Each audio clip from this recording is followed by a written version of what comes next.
So hi everyone, this is Muskan, your mentor of physical science. तो जैसा कि आप सब जानते हैं, रैंडम वॉक का हम पार्ट 1 डिस्कस कर चुके हैं और वो लेक्चर देख के आपको काफी मजा भी आया होगा और समझ आ गया होगा किस अप्रोच से हमें रैंडम वॉक के क्वेश्चंस को डील करना है। तो आज हम डिस्कस करने वाले हैं रैंडम वॉक का पार्ट 2, जिसमें हमारा थोड़ा सा जो 2D मोशन से रिलेटेड पार्ट बचा था उसको कवर करेंगे and then we will discuss the some PYQ question. तो चलिए स्टार्ट करते हैं हम रैंडम वॉक का पार्ट 2। ओके, तो देखिए आज हम डिस्कस करेंगे जैसे कि रैंडम वॉक का पार्ट 2। तो उससे पहले जैसा कि मैंने आप लोगों को बोला था कि हम पहले आप लोग एक ट्राई करना क्वेश्चन जो PYQ का है ना, उस क्वेश्चन को हम डिस्कस करते हैं। आई होप आप सबने ट्राई किया होगा, आंसर आया भी होगा, और जिसका नहीं भी आया उसको परेशान होने की नीड नहीं है। आज हम डिस्कस तो कर ही रहे हैं।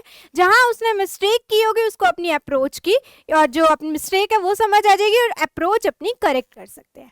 ठीक है, तो चलिए देखते हैं क्वेश्चन क्या था। ये रिसेंट जो अभी जून में एग्जाम हुआ है उसका क्वेश्चन है, और कोई भी नई चीज हमें यूज नहीं करनी है। जितना हमने उस दिन पढ़ा था उसी से रिलेट करके ये क्वेश्चन सॉल्व हो जाएगा। देखो क्वेश्चन क्या है। Two random walkers A and B walk on 1D lattice. The length of each step taken by A is 1, while the length of each step taken by B is 2. However, both move towards right or left with equal probability. If they start at the same point, then probability that they meet after 4 steps. देखो, एक सबसे बड़ी बात होती है probability का question हो या रैंडम वॉक का क्वेश्चन हो, जो क्वेश्चन दिया है ना उसको बहुत ध्यान से पढ़ो, क्योंकि हर लाइन में बहुत कुछ छुपा होता है। ठीक है, तो अब हम देखें तो इस क्वेश्चन में क्या क्या गिवन है। 2 रैंडम वॉकर्स है बेसिकली यहाँ पे, है ना। कौन कौन है, एक A है और एक B है, और मोशन कैसा है, 1D मोशन है। 1D मोशन पढ़ा था हमने फर्स्ट पार्ट में। ठीक है, अब बोला क्या है, लेंथ ऑफ ईच स्टेप कितनी है, 1। A की तो है 1 और B की है 2। ठीक है, ओके, और जो राइट और लेफ्ट में मूव करने की प्रोबेबिलिटी है, जैसे इसके लिए मान लो मैंने बोला P1 Q1 है और इसके लिए बोला मैंने P2 Q2 है, तो P1 is equal to Q1 and P2 is equal to Q2। ये इसमें दिया हुआ है कि प्रोबेबिलिटी जो है राइट और लेफ्ट में मूव करने की दोनों की इक्वल प्रोबेबिलिटी है ना। इसके बाद क्या बोला है, if they start at the same point then the probability that they meet after 4 step. मतलब उन्होंने मोशन कहाँ से स्टार्ट किया है, सेम पॉइंट से स्टार्ट किया है। तो अब हमें ये बताना है कि 4 स्टेप के बाद उनके मिलने की प्रोबेबिलिटी क्या होगी। अब कोई भी 2 पर्सन जो है वो मीट कर रहे हैं, तो इसका मतलब उनकी पोजीशन क्या है, सेम है। तो ये हमें देखना होगा कि किस किस केसेस में दोनों की पोजीशन सेम हो सकती है। ओके, तो बस यही इसमें था। पहले जो जो चीजें गिवन है हम उसको नोट डाउन कर लेते हैं और उसके बाद हम अपना स्टार्ट करेंगे।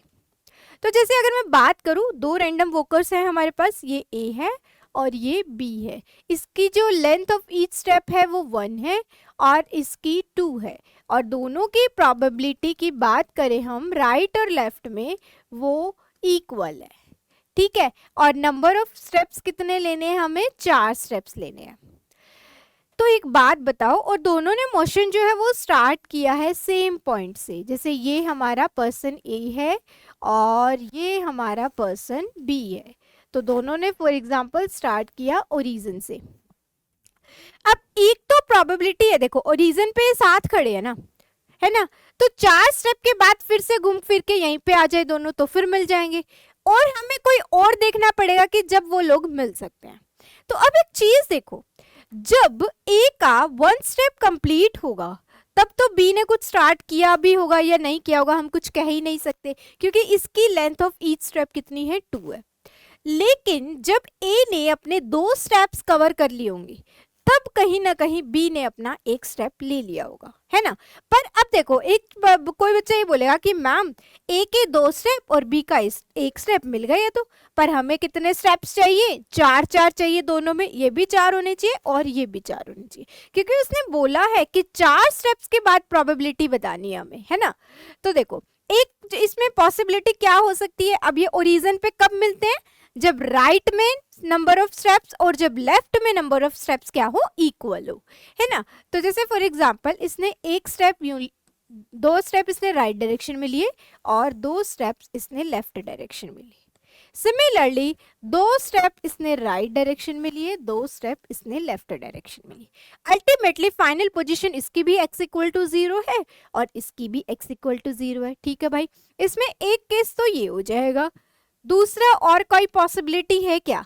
चलो चेक करते हैं। देखो ये मेरा x इक्वल टू 0 पे a बंदा है और ये वाला हमारा b पर्सन है, x इक्वल टू 0 पे ये b है। अब इसमें कोई दूसरी पॉसिबिलिटी है क्या मैम? चेक कर लेते हैं। देखो अब ये कहाँ जाएगा, मान लो इसने एक स्टेप इधर लिया फिर दूसरा स्टेप भी इधर लिया, तो ये डिस्टेंस कितना हो गया इसका? 2 सेंटीमीटर। मतलब अगर वो सेंटीमीटर में, फॉर एग्जांपल सेंटीमीटर में, मीटर में, किलोमीटर में, कुछ किसी में भी है, ठीक है। अब मान लो थर्ड स्टेप भी वो सेम डायरेक्शन में ले ले, है ना, और फिर फोर्थ स्टेप अपोजिट डायरेक्शन में ले ले, तो इसका डिस्टेंस टोटल कितना हो गया? 2 सेंटीमीटर। अब हम चाहेंगे कि B का भी 2 सेंटीमीटर ही हो जाए, तो हम इसके कुछ देख लेते हैं पॉसिबिलिटी क्या क्या है। तो एक स्टेप इसने लिया तो ये तो 2 सेंटीमीटर इसका तो अभी हो गया, चलो कोई बात नहीं। अब इसके कितने हो गए? अब इसका कितना स्टेप हो गया? 1 2, इसमें हो गए इसके 4 सेंटीमीटर, ठीक है। और थर्ड स्टेप इसने लिया और फिर इसने लिया फोर्थ स्टेप। तो इससे तो हमें ये समझ आ रहा है कि अगर मैं ऐसा लेती हूँ इस टाइप का कुछ अरेंजमेंट कि ए ने भी पहले 3 स्टेप फ्रंट राइट डायरेक्शन में और 1 स्टेप लेफ्ट डायरेक्शन में लिया होगा और बी ने भी 3 स्टेप राइट डायरेक्शन में और 1 लेफ्ट में लिया होगा, तो इसमें भी हमारा तो नहीं बन रहा क्योंकि ये 1 + 1 और ये तो कैंसिल ही हो गया। बेसिकली ये 2 सेंटीमीटर पे है और ये कितने पे है? ये 4 पे है, तो ये तो मीट ही नहीं कर पाएंगे। और इसकी जगह मैं ऐसा कर दूं तो इसको हटा ही दूं कि तू भी फ्रंट में ही चला जा भाई। ले, अब इसकी क्या है, इसने 4 सेंटीमीटर तक डिस्टेंस कवर किया है और इसका भी डिस्टेंस कितना है? 4 सेंटीमीटर है। तो अगर ये अरेंजमेंट होगा इस तरीके से, अगर उन्होंने नंबर ऑफ स्टेप्स लिए होंगे तो पॉसिबिलिटी है ये फिर से मिल जाए, क्योंकि मिलने का मतलब क्या है? 2 पार्टिकल, 2 बॉडी, 2 ऑब्जेक्ट, 2 पर्सन का मिलने का मतलब क्या होता है कि वहां पे उनका डिस्टेंस क्या होगा? सेम होगा। मतलब उस पोजीशन पे उनकी जो लोकेशन है वो क्या होगी? उसकी सेम होगी, तभी मिल रहे हैं ना अल्टीमेटली। तो अगर मान लो मैं यहाँ खड़ी हूँ है और कोई इंसान यहाँ खड़ा है जो 4 सेंटीमीटर की दूरी पे है, 4 मीटर की दूरी पे है, ठीक है, तो अब हम लोग नहीं मिल सकते ना, लेकिन वो यहाँ आ जाए जो मेरी लोकेशन है, देन वी विल मीट। तो वही चीज है कि मीट का मतलब क्या है? लोकेशन सेम होना, है ना, पोजीशन कोऑर्डिनेट बेसिकली उसका सेम हो जाएगा। तो यहाँ पे अब हमें दिख रहा है कि अगर ऐसा अरेंजमेंट है तो पॉसिबल है। अब देखो इसमें चांसेस और बहुत सारे हो सकते थे, बट अगर नंबर ऑफ स्टेप्स हम चेंज कर दे तो, जैसे कि अभी हमने देखा था कि ए अगर 2 स्टेप राइट में ले ले और बी अगर 1 स्टेप राइट में ले ले, मिल तो ये अभी भी रहे हैं बट 4 स्टेप्स तो नहीं है ना, है ना। और ये वाला केस हम ले ही चुके हैं कि ये भी आगे चला जाए और ये भी फिर वापस आ जाए। ओके, तो ये वाला तो केस हम ले ही चुके हैं। इसके अलावा इसमें और कोई पॉसिबिलिटी बन ही नहीं रही है ना। जैसे अभी हमने देखा कि हम ऐसा बोल रहे थे कि इसके तो 4 स्टेप्स हो गए बट इसमें तो इसके 1 ही स्टेप होंगे, मिल तो यहाँ भी रहे हैं क्योंकि अल्टीमेटली इसने जो डिस्टेंस, इसकी जो करंट पोजीशन है वो कितनी है? 2 सेंटीमीटर और इसकी भी 2 centimetre, but number of step B के तो कम है ना। इस वजह से हम ये सारे अरेंजमेंट्स को जो है वो इग्नोर कर रहे हैं। तो इसमें जो एडिशनल पार्ट था वो यही वाला था। बहुत सारे बच्चों ने इसको ट्राई किया होगा, उन्होंने इतना करके और इसके अकॉर्डिंग जो आंसर आ रहा है वो ऑप्शन ए है, तो उन्होंने उसको टिक किया होगा, बट वो उसका इनकरेक्ट ऑप्शन है क्योंकि इसमें एक और पॉसिबिलिटी एग्जिस्ट कर रही है। ठीक है, तो अब यहाँ पे इसका तो निकालना हमें बहुत अच्छे से आता है क्योंकि इसमें क्या है, ओरिजिन पे मैच कर रहा है। इसका मतलब जितना वो राइट में मूव किया उतना ही वो लेफ्ट में मूव कर रहा है, तो चाहे राइट की प्रोबेबिलिटी निकालो चाहे लेफ्ट की निकालो सेम आएगी। बी के लिए भी निकालोगे तो वो भी सेम प्रोसेस, दोनों को हम क्या कर देंगे, मल्टीप्लाई। प्लस एक और क्या अरेंजमेंट पॉसिबल है, ये वाला। अब इसमें राइट और लेफ्ट की प्रोबेबिलिटीज थोड़ी डिफरेंट है। अब जैसे इस केस में अगर हम बात करें तो इसमें हमने कोई भी स्टेप जो है लेफ्ट में नहीं लिया, तो इसमें केवल हमने सारे स्टेप्स के कौन से डायरेक्शन में लिए, राइट डायरेक्शन में लिए, है ना। लेकिन इसमें हमने एक स्टेप लेफ्ट में भी लिया है। तो चलो देखो कैसे करते हैं इसको हम। पहले हम ए का निकालेंगे फिर बी का निकालेंगे, या फिर इसको हम बोल देते हैं लाइक, अब अच्छे से क्लियर हो गया होगा आप लोगों को। क्वेश्चन है क्या, this is P1 and this is P2। तो चलिए अब हम निकालते हैं P1। ठीक है, P1 में फॉर ए के लिए होगा मल्टीप्लाई P1 फॉर बी के लिए भी होगा, ओके। एंड P2 जो है हमारा वो भी अगेन P1 ए के लिए भी होगा और P2 sorry this is P2 B के लिए भी होगा। और टोटल प्रोबेबिलिटी क्या हो जाएगी,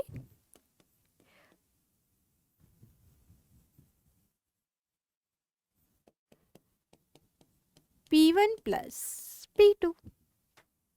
चलो अब हम निकाल लेते हैं P1A। P1A टोटल स्टेप्स कितने थे, 4 थे, उसमें से राइट डायरेक्शन में उसने कितने लिए, 2 स्टेप्स लिए, है ना। और अगर हम बात करें कि प्रोबेबिलिटी दोनों की क्या है, इक्वल है ना, तो इसका मतलब क्या हुआ, P1 इक्वल टू Q1 है, तो P1 प्लस Q1 क्या होगा, 1 होगा। तो यहाँ से हम निकाल सकते हैं P1 और Q1 की जो वैल्यू आएगी वो आएगी 1/2। ठीक है भाई, ये हो गया 1/2 एंड दिस इज 1/2। अब ये तो हुआ 4A, दिस इज 4A। अब हमें निकालना है भाई B के लिए, तो इसमें भी अगेन 1/2 का 2 1/2 की पावर 2। क्लियर, ठीक है। अब इसको पूरा सॉल्व कर लेते हैं। तो ये कितना होगा, 4 मल्टीप्लाई में 3 बाय में 2, 1/2 मल्टीप्लाई में 2 मल्टीप्लाई में 2 मल्टीप्लाई में 2। तो जो जो इससे कैंसिल हो रहा है उसको हम कैंसिल कर देते हैं। ये 4 से ये कैंसिल, 3/8 बच रहा है। यहाँ पे क्या आएगा, ये भी सेम आएगा क्योंकि 4 मल्टीप्लाई में 3 बाय में 2, 1/4 मल्टीप्लाई में 1/4। तो बेसिकली ये आ रहा है 9/64। क्लियर, यहाँ तक तो कोई डाउट नहीं होगा कि मैम ये 9/64 कैसे आ गया। बिल्कुल, हमने बस मैथ की बेसिक कैलकुलेशन की है, इसके अलावा कोई भी अलग से अप्रोच यूज नहीं किया है। देखो 4 मल्टीप्लाई में 3/2 और 1/2 2 2 2 4 टाइम्स आ रहा है, तो ये 2 कैंसिल हो गए, यहाँ पे बचा 3/8। सेम फैक्टर यहाँ आएगा 3/8। 3/8 मल्टीप्लाई में 3/8 विल बी इक्वल टू 9/64। अब ये तुम्हारे आंसर दिया हुआ ऑप्शन ए में, बट ये इसका इनकम्प्लीट आंसर है क्योंकि इसमें एक और अरेंजमेंट पॉसिबल है जब 4 स्टेप्स के बाद वो मिल सकता है। तो अब हम निकालते हैं ये वाला पार्ट। अब देखो इसमें भी प्रोबेबिलिटी तो इक्वल है, इसको हम अगर ऐसे निकालें, चलो इस वाले केस को मैं थोड़ा सा पहले यहाँ इलेबोरेट कर देती हूँ आप लोगों को। जैसे अगर मैं ए के लिए बात करूं तो इसमें क्या हो रहा है, एक स्टेप उसने इधर लिया, फिर इधर लिया, फिर इधर लिया, फिर इधर लिया। अब ये वाला जो स्टेप है वो उसने इधर लिया, उसकी एक चांसेस क्या थे कि वो लेफ्ट में भी ले सकता है, तो इसकी प्रोबेबिलिटी क्या हुई 1/2। सिमिलरली यहाँ से यहाँ जाने की प्रोबेबिलिटी क्या हुई 1/2। क्यों, क्योंकि इसके पास चांस था वो बैक स्टेप भी ले ले, है ना, तो 2 ही पॉसिबिलिटी थी, उसमें से उसने एक ले लिया, तो फेवरेबल आउटकम अपन में टोटल पॉसिबल आउटकम, तो 1/2। अगेन इसके केस में भी क्या होगा 1/2, अगेन इसके केस में भी क्या होगा 1/2। अब ये सेम अरेंजमेंट जो हमने पॉजिटिव डायरेक्शन में लिया है, ये सेम अरेंजमेंट हम नेगेटिव डायरेक्शन में भी तो ले सकते थे। तो कितना हो गया, 2 से ही इसको हम मल्टीप्लाई कर देंगे। क्लियर, ये चीज समझ आई। इस स्टेप को लेने की 1/2, इसको लेने की 1/2, इसको लेने की 1/2, इसको लेने की 1/2। अब इस सबको मल्टीप्लाई कर देते हैं हम 2 से। 2 से मल्टीप्लाई क्यों किया, क्योंकि पॉजिटिव तो हमने कंसिडर किया है, चांसेस नेगेटिव के भी है, तो there are 2 chances, that's why I multiply with it 2। Okay, तो एक ही केस में क्या प्रोबेबिलिटी आ रही है, बेसिकली 1/8। ठीक है, अब नेक्स्ट केस क्या पॉसिबल है यहाँ पे देखो, अब इसमें है कि 3 तो इन्होंने वही अगेन क्या लिए हैं, राइट में लिए हैं, और एक इसने लेफ्ट में लिया है, तो इसकी प्रोबेबिलिटी 1/2 1/2 1/2 एंड 1/2। क्लियर। अब देखो यहाँ पे क्या है, 3 राइट और 1 लेफ्ट, तो इसमें ऐसा भी तो हो सकता है पहले 2 right 1 left then right, different arrangements तो पॉसिबल है ना इसके। तो इसके अगर मुझे अरेंजमेंट्स निकालने हो तो हम कैसे निकालेंगे, 4 फैक्टोरियल अपॉन में 3 फैक्टोरियल 1 फैक्टोरियल, तो ये क्या हो जाएगा 4। क्लियर। ठीक है भाई, इसके अलावा अब ये सेम अरेंजमेंट हम नेगेटिव डायरेक्शन में भी ले सकते थे, तो मल्टीप्लाई में 2। ठीक है, तो यहां से क्या आ रहा है बेसिकली 1/2 1/2 1/2, ओके, एंड 1/2, और क्या आया 4 मल्टीप्लाई में 2। ठीक है, तो यहां से क्या हुआ बेसिकली ये सब कैंसिल हो गया, तो क्या बचा ये 1/16।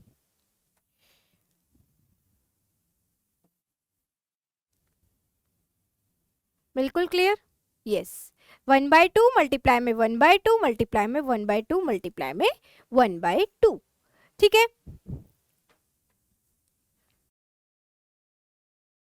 तो जैसा कि हम बात कर रहे थे कि भाई इसमें कितने अरेंजमेंट्स होंगे, तो ए के तो हमने निकाल लिए थे, है ना।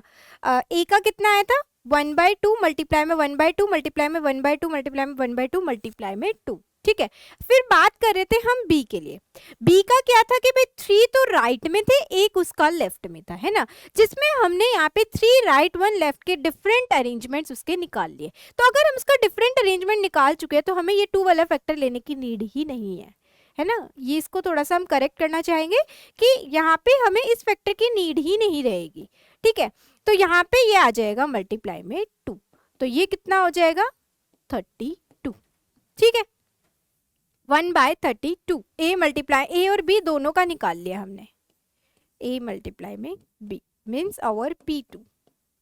क्लियर, ये चीज क्लियर हुई कि हमने कैसे निकाला। ये तो है कि जो नॉर्मल प्रोबेबिलिटी का कंसेप्ट आप जानते हो, और दूसरा मेथड तो जैसा कि हम लोगों ने पढ़ा ही है, क्या है हमारे पास दूसरा मेथड कि हम इसको डायरेक्ट इससे निकाल ले अपने, एक मिनट, जो हमने प्रोबेबिलिटी का कंसेप्ट पढ़ा है इसका, तो उससे भी निकालेंगे तो हमारा आंसर आ जाएगा। ओके, तो जैसे देखो अगर मैं बात करूं कि सारे के सारे स्टेप्स उसने लेफ्ट में ले लिए, सॉरी राइट में ले लिए, तो 1/2 मल्टीप्लाई में पावर 4। ठीक है, और यहाँ तो क्या बचेगा 0, और एक स्टेप उसने लेफ्ट में लिया है, उसकी प्रोबेबिलिटी क्या होगी 1/2 की पावर 1 मल्टीप्लाई में 1/2 की पावर 3। ठीक है, अब इसको अगर हम सॉल्व करें तो यहाँ से क्या आएगा बेसिकली, यहाँ से आएगा हमारा कि 4C4 विल बी 1। ठीक है, यहाँ से आ रहा है 1/16।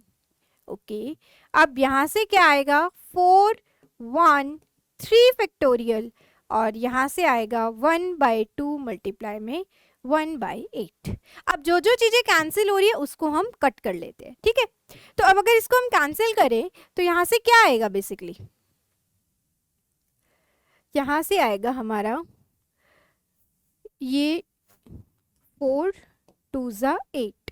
ठीक है, और इस 3 फैक्टोरियल की तो अब हमें नीड ही नहीं रहेगी, 1 फैक्टोरियल और 3 फैक्टोरियल जो कि यहाँ इससे कैंसिल हो गया है ना। ओके,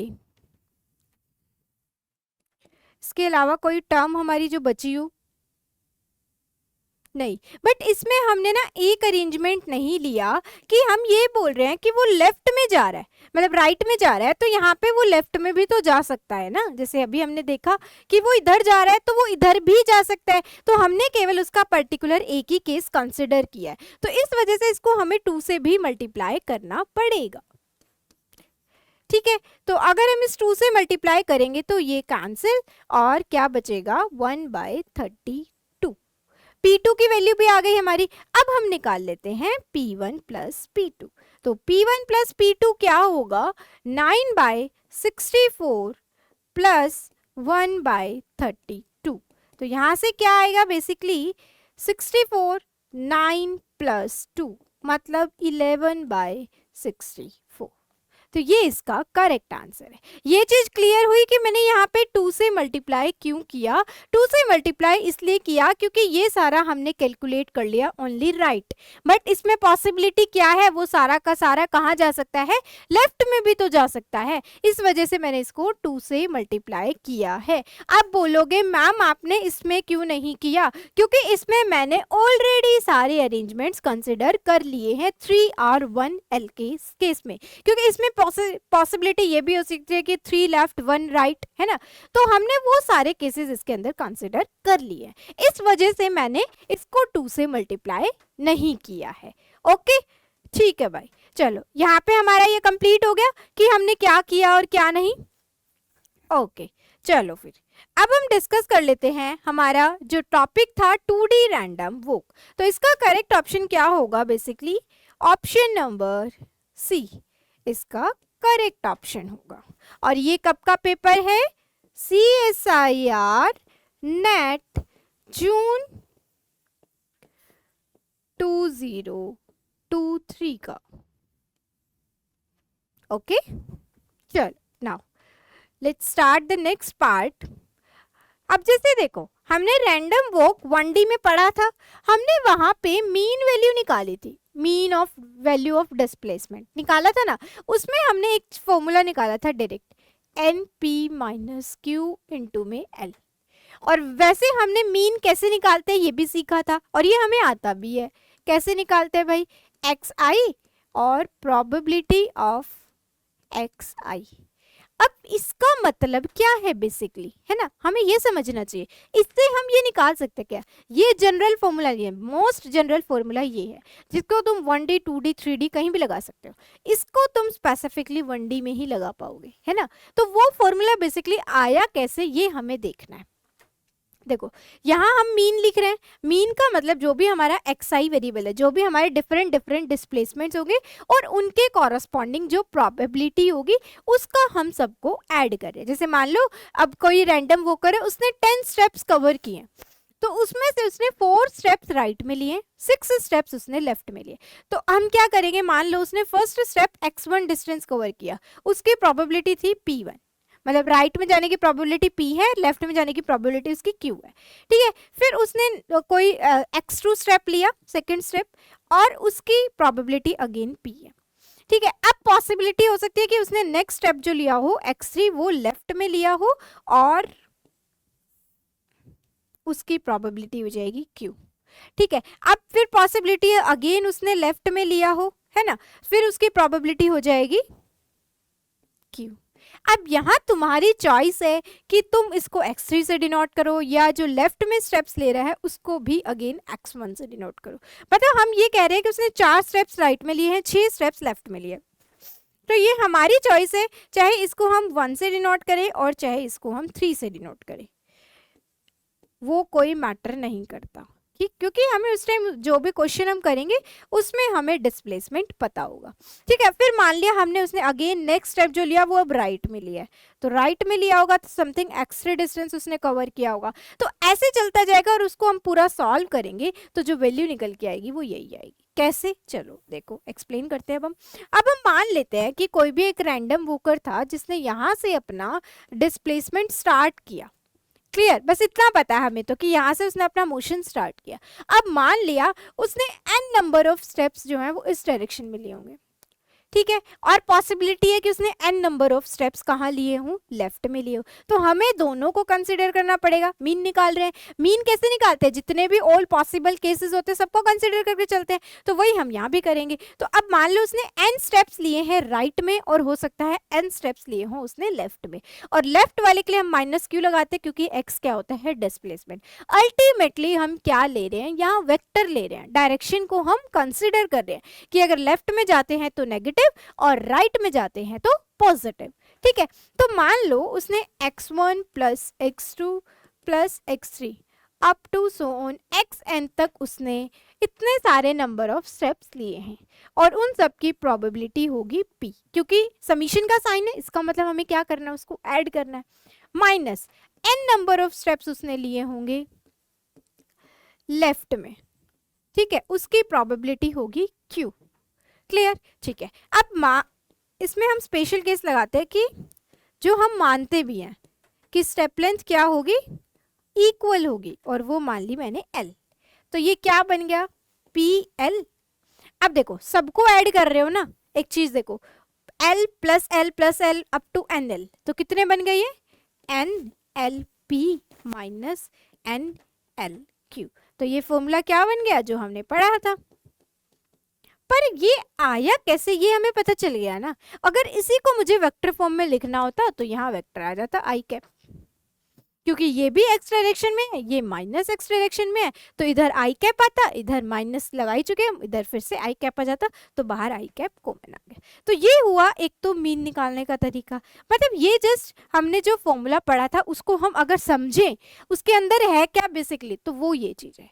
इसको हम इस तरीके से भी समझ सकते हैं कि हम एक स्टेप का मीन निकालें और उसको फिर एन से मल्टीप्लाई कर दें। हम एक स्टेप के लिए बात कर ले, एक स्टेप का मीन इन लाइक कि एक लेफ्ट में भी जा सकता है और राइट में भी जा सकता है। तो इसका जो दूसरा मेथड है इसको समझने का वो ये है कि एक स्टेप उसने लेफ्ट में भी लिया हो सकता है, एक स्टेप उसने राइट में भी लिया हो सकता है। अब जब हमें एक स्टेप का पता है, स्टेप लेंथ इक्वल है, तो हम एन स्टेप का निकाल सकते हैं। तो अगर मुझे फॉर वन स्टेप निकालना हो, फॉर वन स्टेप, तो मीन की वैल्यू क्या होगी, summation of x I into में डब्ल्यू एक्स आई, मतलब डब्ल्यू एक्स आई क्या है, प्रोबेबिलिटी ऑफ दैट स्टेप, है ना। तो P L minus Q L, और एन स्टेप के लिए अगर हम निकालेंगे तो क्या बन जाएगा, इसको बस एन से मल्टीप्लाई कर दो, तो बोथ आर सेम। ओके, ये तो था हमारा 1D में जो अभी तक हमने डिस्कस किया था। अब अगर हम वेक्टर की बात कर रहे हैं, वो केवल राइट लेफ्ट में मूव कर रहा है। अब अगर अप और डाउन भी मूव करेगा तो हमें कितना सा ऐड करना है, जे कैप को इसके अंदर ऐड करना है। चलो अब हम 2D की बात कर लेते हैं कि अगर 2D में कुछ आ जाता है तो उसको कैसे डील करेंगे हम। तो देखो, अगर 2D में कुछ आता है तो उसको हमें कैसे डील करना है। जैसे देखो, ये हमारा x है, this is over y and this is over minus X and this is over minus Y.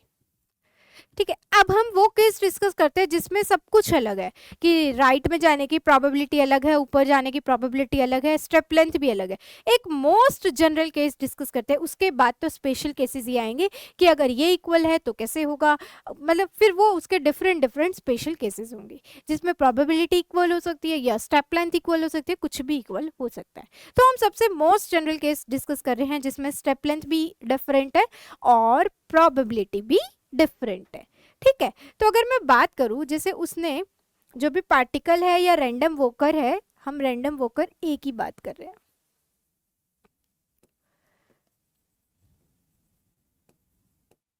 ठीक है, अगर कोई भी रैंडम वॉकर है, उसने अपना मोशन यहाँ से स्टार्ट किया, अब उसने एक्स डायरेक्शन में जो स्टेप लेंथ ली है वो एल है और इसकी प्रोबेबिलिटी p1 है। अब अगर वो y डायरेक्शन में जाता है तो इसकी स्टेप लेंथ L2 है और इसकी प्रोबेबिलिटी P2 है। अगर वो माइनस एक्स में जाता है तो इसकी स्टेप लेंथ L3 है और प्रोबेबिलिटी Q1 है। अगर वो माइनस y डायरेक्शन में जाता है और उसकी स्टेप लेंथ L4 है और प्रोबेबिलिटी Q2 है। अब केवल उसने टोटल 4 ही स्टेप लिए हैं। तो अब इस केस में अगर मुझे मीन निकालना हो तो क्या होगा,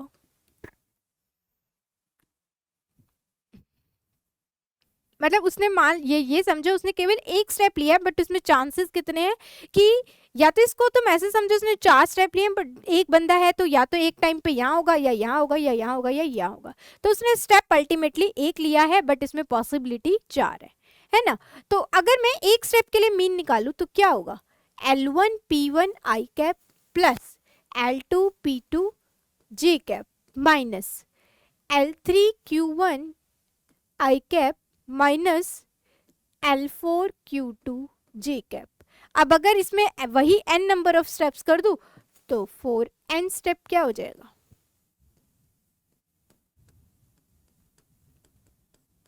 बस इसको n से मल्टीप्लाई कर दो।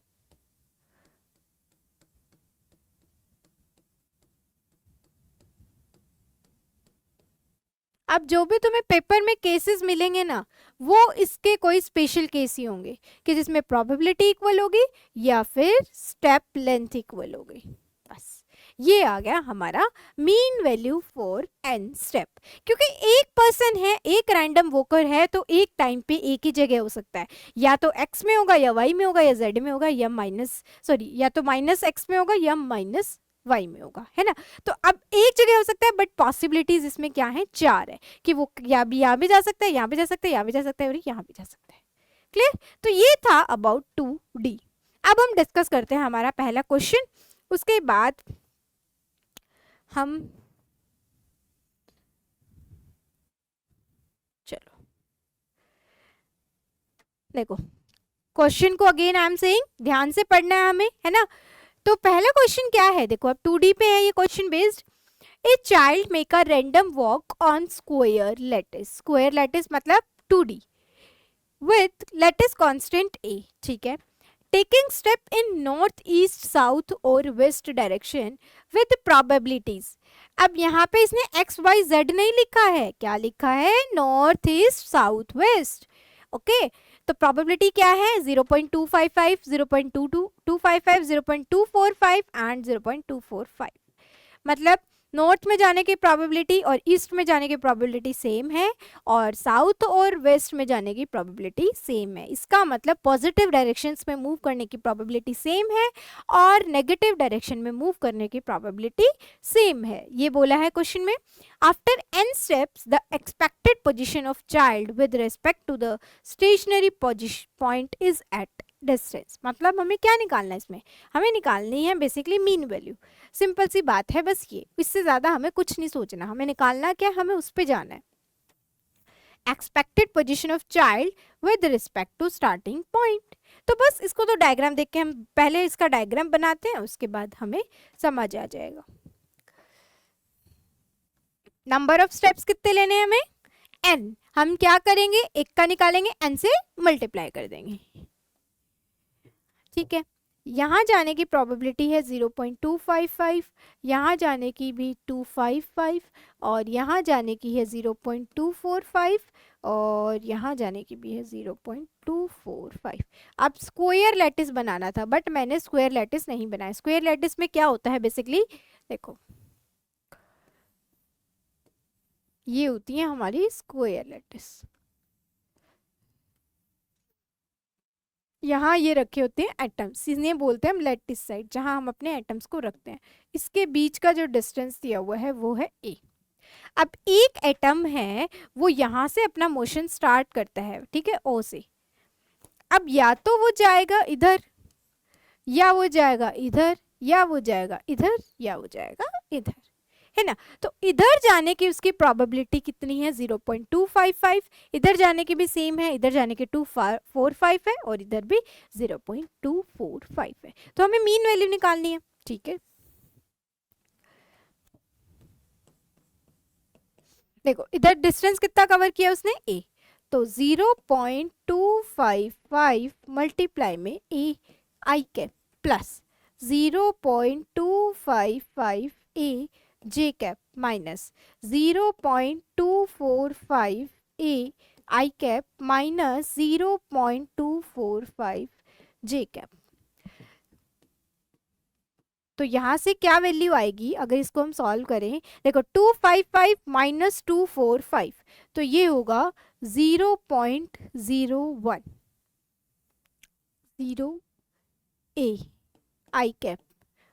अब यहाँ से क्या आएगा, प्लस देखो ये है ना 255 माइनस 0.245 0.010, बस यही हम यहाँ लिख रहे हैं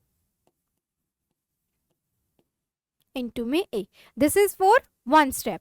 अब हम किसका निकाल लेते हैं, n स्टेप का, फॉर 1 स्टेप। और अगर हम n स्टेप का निकालें तो क्या होगा,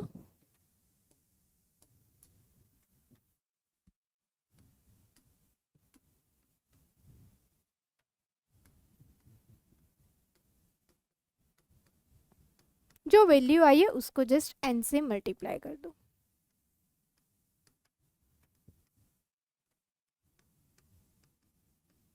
वन जीरो जे कैप, ठीक है। तो ये क्या बन जाएगा बेसिकली 0.1010 आई कैप प्लस जे कैप। अब अगर हम ध्यान से देखें तो जो ऑप्शन दिए हुए ना वो हमें मैग्नीट्यूड के फॉर्म में दिए हुए हैं, कहीं पे भी ऐसा नहीं लिखा कि भाई तुम्हें वेक्टर की फॉर्म में आंसर देना है, बस यहाँ पे इन्होंने एक डायरेक्शन जरूर पूछी है, तो ये डायरेक्शन हमें बतानी पड़ेगी, है ना। अच्छा, एक चीज हम यहाँ पे स्किप नहीं की है, ठीक है, ए मेरे को लगा था हमने स्किप कर दिया, तो मैंने ऊपर नहीं लिखा, नेक्स्ट स्लाइड में नहीं लिखा, फिर हाँ यहाँ ए भी आ जाएगा, ठीक है। अब इसको हम कैसे लिख सकते हैं, और अगर सिंप्लीफाई करें तो एन ए मल्टीप्लाई में 10 की पावर 13, यही होगा, ये कैंसिल, तो I cap plus J cap,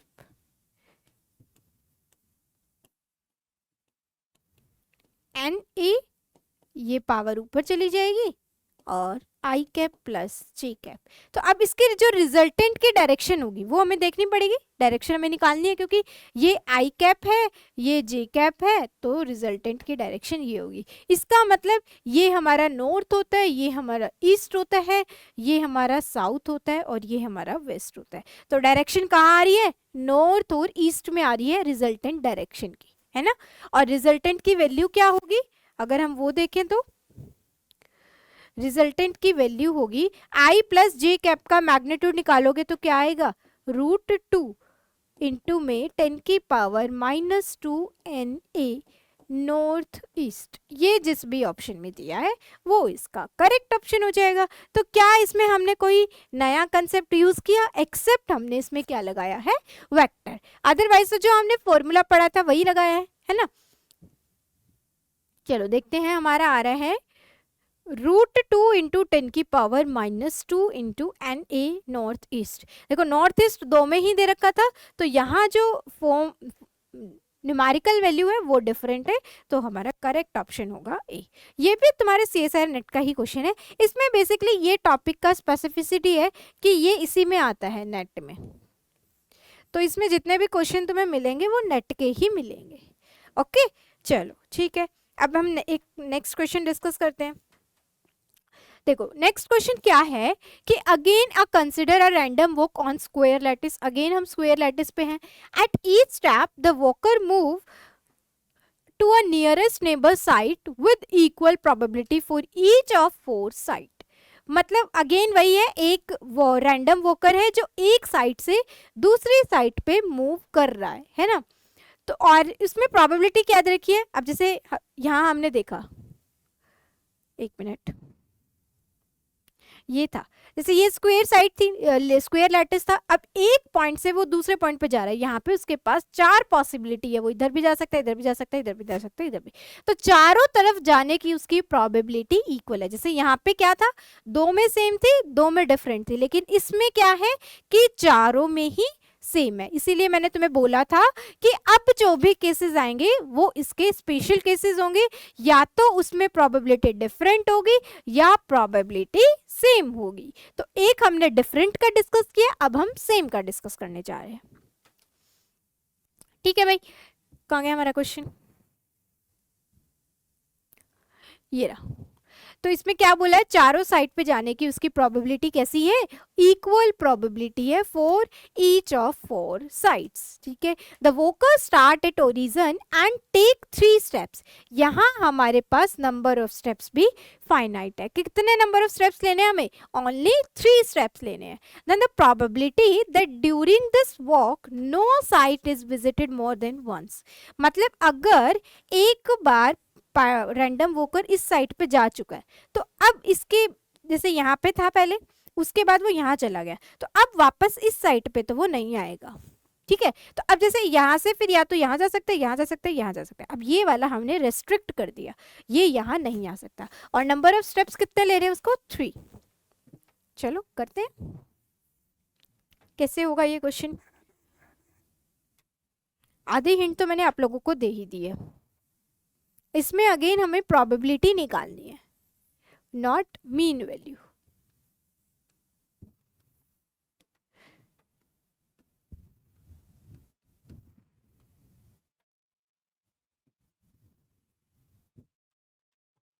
देखो, अब कोई भी रैंडम वॉकर है वो अपना मोशन यहाँ से स्टार्ट करता है, ठीक है। अब स्टार्टिंग केस में उसके पास क्या पॉसिबिलिटी है, नंबर ऑफ स्टेप्स इसको कितने लेने हैं, 3। फर्स्ट स्टेप में क्या होगा, यहाँ भी जा सकता है, यहाँ भी जा सकता है, यहाँ भी जा सकता है, यहाँ भी जा सकता है। This is for first step. तो इसका मतलब 4 ही उसके पास अवेलेबल केसेस थे और 4 ही वो ऑक्यूपाई कर सकता है ना। मतलब फेवरेबल आउटकम भी इसमें 4 है और टोटल पॉसिबल आउटकम भी उसके 4 थे। तो फर्स्ट स्टेप के लिए हमें टोटल स्टेप कितने लेने हैं, 3 स्टेप्स लेने। तो फर्स्ट स्टेप के लिए तो 4/4। अब जैसे मान लो यहाँ चला गया वो, अब ये हमें पता है कि वो वापस नहीं आएगा, है ना, वापस पीछे नहीं जाएगा। तो वो या तो अब यहाँ जा सकता है, यहाँ जा सकता है, या फिर यहाँ जा सकता है, ठीक है। तो अब ये वाला केस हम अलाउड केस में नहीं है, बट अवेलेबल तो है ना। तो टोटल पॉसिबल आउटकम हमारे 4 हैं और फेवरेबल 1 2 3 है, ठीक है।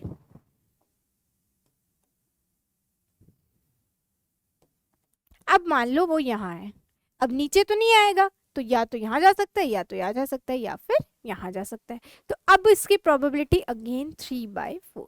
उसने अब क्या कर लिए, 3 स्टेप्स अपने कंप्लीट कर लिए। 3 स्टेप्स कंप्लीट कर लिए, तो ऐसा करने पे उसकी प्रोबेबिलिटी कितनी आ रही है, ये कैंसिल, 9/16। बस इतना सा ये क्वेश्चन था, यही इसका आंसर होगा, 9/16, ऑप्शन डी। क्लियर। तो इस टाइप के क्वेश्चन ही आते हैं, इसीलिए मैंने आपको बोला है ये टॉपिक किसी भी बच्चे को छोड़ के नहीं जाना है। इसमें ज़्यादा से ज़्यादा जो नीड रहती है वो हमारी बेसिक प्रोबेबिलिटी की नीड होती है, हमें इससे ज़्यादा कोई भी नए कंसेप्ट की हमें नीड नहीं है। जितना आपने इन 2 लेक्चर्स में सीखा है वो मोर देन सफिशियंट है, ठीक है। चलो अब एक क्वेश्चन मैं आपको एज अ होमवर्क देती हूँ, तो इसका जो भी आपका ऑप्शन आए वो कमेंट सेक्शन में कमेंट कर देना, मैं वहां से आपको करेक्ट कर दूंगी कि इसका करेक्ट ऑप्शन क्या होगा, ओके। तो इसको ज़रूर ट्राई करना। चलो क्वेश्चन मेरे साथ नोट डाउन कर लो।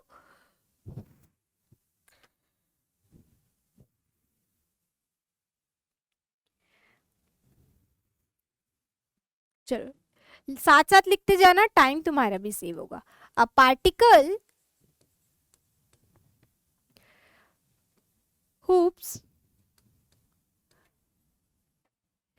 randomly from a site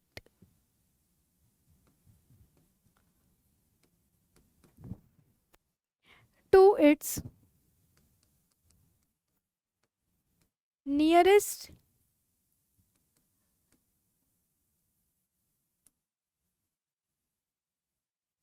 neighbor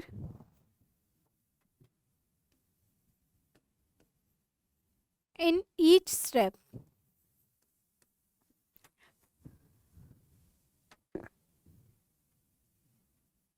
on square lattice। अच्छा, हाँ, इससे एक चीज और मुझे याद आई। जैसे देखो, ये जो हमने प्रीवियस क्वेश्चन डिस्कस किया है,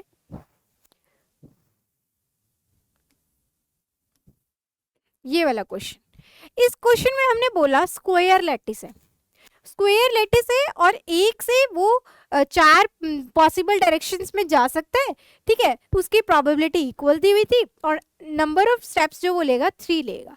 इसमें मैं तुम्हें थोड़ा सा क्वेश्चन चेंज करती हूँ, यहाँ स्क्वायर लेटिस की जगह हम लेते हैं हेक्सागोनल लेटिस, ठीक है।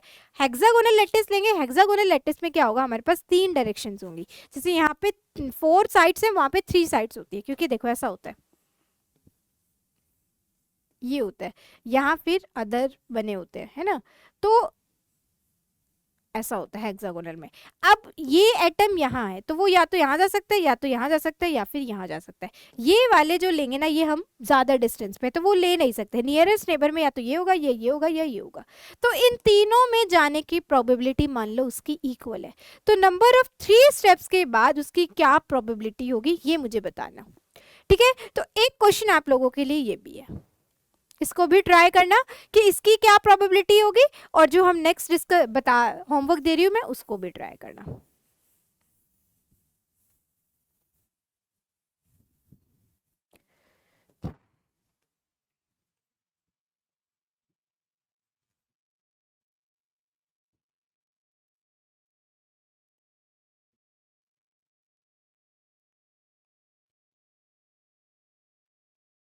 n equal to 3, this is your homework. ठीक है, और probability of 3 steps are equal.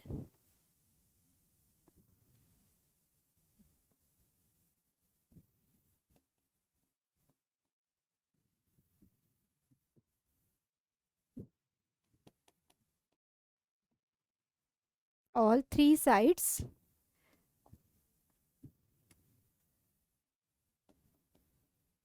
are equal.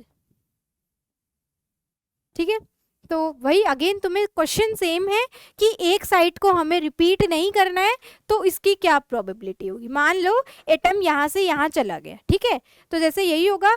अब यहाँ से पहले इनिशियल जो फर्स्ट स्टेप होगा उसमें तो तीनों साइड्स उसके लिए अवेलेबल हैं, तो जितने टोटल पॉसिबल आउटकम और फेवरेबल आउटकम सेम रहेंगे।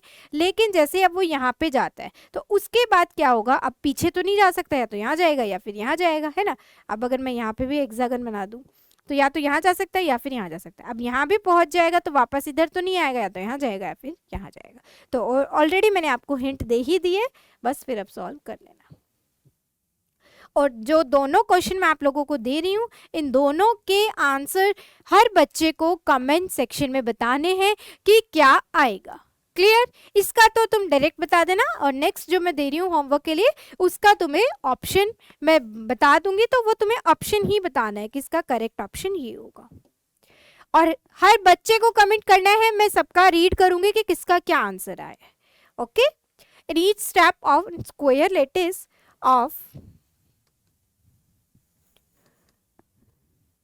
यूनिट लेटिस कांस्टेंट, मतलब यहाँ पे लेटिस कांस्टेंट यूनिट मतलब 1 दिया हुआ है।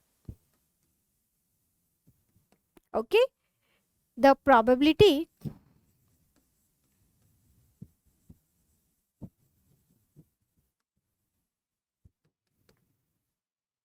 of hopping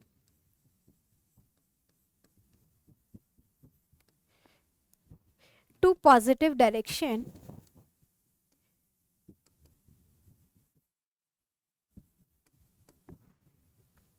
is 0.3, and to the negative direction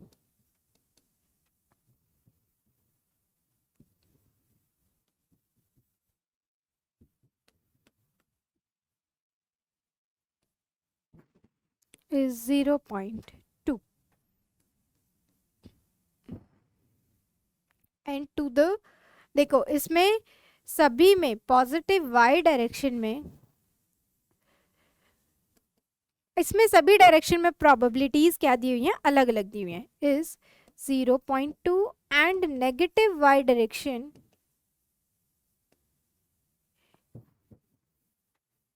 is 0.3.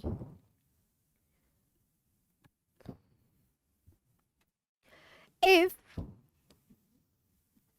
a particle start from origin,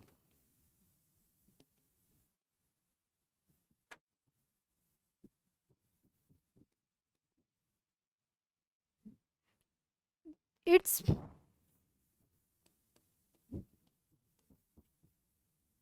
mean value या mean position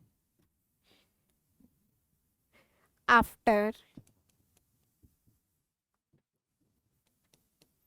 n steps is A option n by 10 I cap minus J cap. B option N 0.3 I cap minus 0.2 J cap. C option N by 10 I cap minus J cap. D option N 0.2 I cap minus 0.3 J cap. Okay, question समझ आ गया होगा। Again same question है, square lattice का question है। Square lattice का question है मतलब, और हर डायरेक्शन में प्रोबेबिलिटी अलग दी हुई है, मीन वैल्यू हमें निकालनी है। ठीक है, इसके साथ साथ तुम्हारा 2 क्वेश्चन ये हो गए, और एक क्वेश्चन तुम लोगों को करना है जो नेट का जो सितंबर में एग्जाम हुआ था 2022 में, उसमें एक क्वेश्चन आया था रैंडम वॉक का, तो उसमें भी हमें वही अगेन प्रोबेबिलिटी निकालनी थी। तो वो क्वेश्चन भी है जो आप एक ट्राई कर सकते हो और इजी है, हो जाएगा। जैसे इसमें हमने 2 डिफरेंट केसेस बनाए थे, जो हमारा फर्स्ट क्वेश्चन हमने डिस्कस किया था आज, ये वाला क्वेश्चन, जैसे इसमें हमने 2 डिफरेंट केसेस बनाए थे, ऐसे ऐसे मोशन हो सकता है, सेम उसमें भी तुम्हें यही देखना है। ठीक है, बस पॉसिबिलिटीज देखनी है कि कितनी पॉसिबिलिटी है और सबकी प्रोबेबिलिटीज को ऐड कर देना। अब यहाँ पे तो बेसिकली रैंडम वॉकर्स 2 थे। ठीक है, तो थोड़ा सा कॉम्प्लिकेटेड हो गया था कि हमें 2 का मोशन देखना है और 2 को सिंक्रोनाइज करना है। वहाँ पे एक ही रैंडम वॉकर है, उसी में उन्होंने बस कंडीशन दी है कि जो डी की वैल्यू है वो लेस देन और इक्वल टू 3L होनी चाहिए। तो या तो तुम केसेस बनाओ डी की वैल्यू लेस देन 3L वाले, या फिर डी की वैल्यू ग्रेटर देन 3L से निकाल के 1 माइनस वो कर दो, तब भी इसका आंसर आ जाएगा। तो दोनों अप्रोच से तुम उस क्वेश्चन को सॉल्व कर सकते हो। बस उसमें भी तुम्हें करना यही है कि डिफरेंट उसके केसेस बना के देखने पड़ेंगे। क्लियर? तो ठीक है, फिर यहाँ पे हमारा रैंडम वॉक बिल्कुल खत्म हो गया है, और इस क्वेश्चन को ट्राई करना। फिर भी अगर 1% कोई भी डाउट रहा किसी भी बच्चे को, तो हमारी जो नेक्स्ट क्लास होगी नेक्स्ट टॉपिक से रिलेटेड होगी, तो एक बार हम 5 मिनट जल्दी से जो क्वेश्चन हमने दिया है उसको डिस्कस कर लेंगे।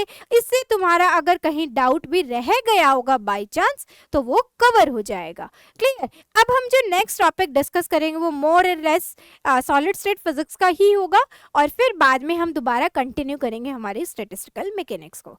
तो ये तो श्योरिटी है कि अगर आप इस सीरीज को फोकस से एंजॉय करोगे तो हाँ, तुम्हें बेनिफिट्स तो पक्का मिलेंगे। अब आप ये सोचो कि टीचर 100% सिलेबस करा दे, तो वो 50 लेक्चर्स में पॉसिबल नहीं है, बट हम लोग कवर करेंगे मोस्ट इंपॉर्टेंट टॉपिक्स जो फिजिकल साइंस के हैं। वो 50 मोस्ट इंपॉर्टेंट टॉपिक्स इसमें हम कवर करने वाले हैं। 1 बाय 1 सभी सब्जेक्ट्स के इसमें कवर होंगे, जैसे स्टैटिस्टिकल मैकेनिक्स है, थर्मोडायनेमिक्स है, solid state physics, electrodynamics, quantum mechanics, mathematical physics, सभी सब्जेक्ट्स के इसमें 1 बाय 1 लेक्चर्स कवर होंगे। वो बाकी आप लोगों को प्लानर भी मिल चुका है, अगर जिसको नहीं पता चला है तो वो जो PW की एप्लीकेशन है वहाँ पे जाके इस सीरीज को एंजॉय कर सकते हो, और इससे जितने प्रॉफिट्स आपको मिल रहे हैं वो आपको लेने चाहिए, क्योंकि ultimately this is free of cost. So I hope आप सबको काफ़ी मज़ा आ रहा होगा, और ऐसे आने वाले लेक्चर्स में भी काफ़ी मज़ा ही आएगा।